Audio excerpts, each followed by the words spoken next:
If you're studying accounting and finance, you must have come across the word corporate governance.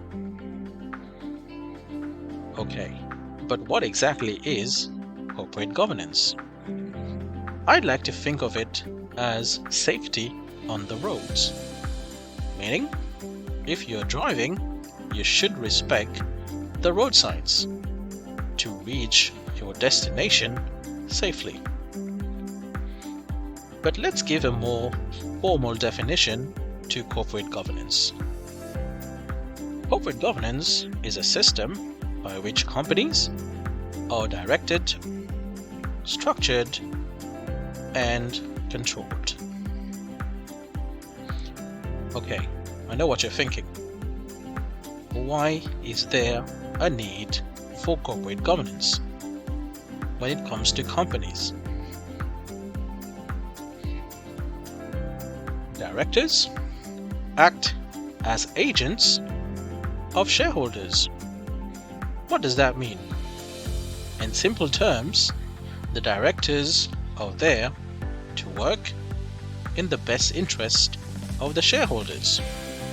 This is known as the agency relationship.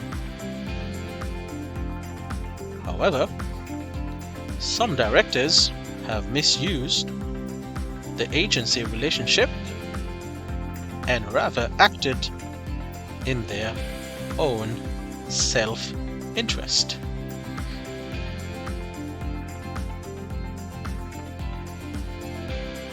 In the past, this has led to numerous accounting scandals. Some examples are Enron, WorldCom,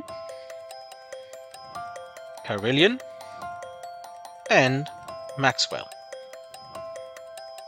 Corporate governance has been introduced in the US, and it is rules-based under the Sarbanes-Oxley Act. In the UK, it is principle-based under UK corporate governance.